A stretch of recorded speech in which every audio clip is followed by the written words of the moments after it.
Vous venez d'explorer ensemble toutes sortes de stratégies que vous pouvez mettre en place dans la classe, dans l'école, pour favoriser le bien-être des élèves.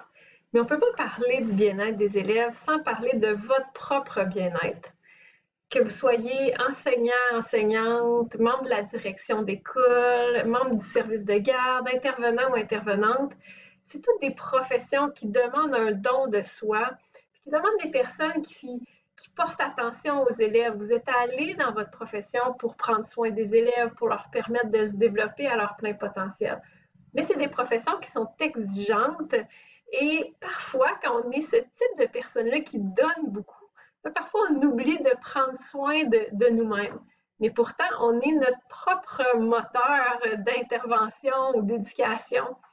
Puis le fait de prendre soin de nous, mais ça contribue aussi au bien-être des élèves. Donc, on voulait vous partager une petite citation qui disait « Prendre soin de soi ne signifie pas moi d'abord, cela signifie plutôt moi aussi ».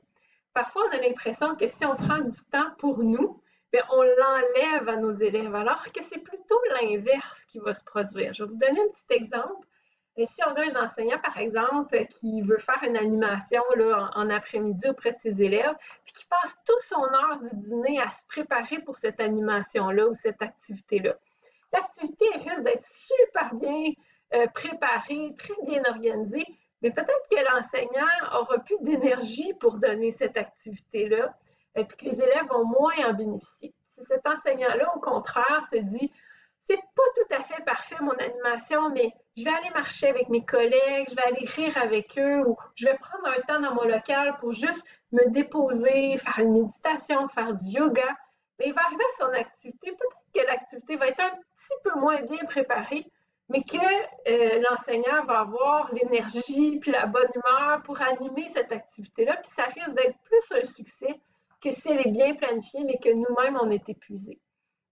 Donc, il y a toutes sortes de façons de prendre soin de soi. Vous en connaissez plusieurs, je suis bien certaine.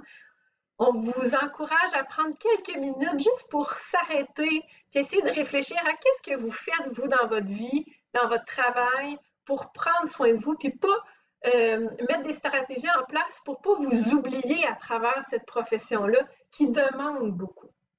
Je vous laisse aussi quelques liens, quelques outils qui peuvent être intéressants pour les personnes qui veulent aller un petit peu plus loin.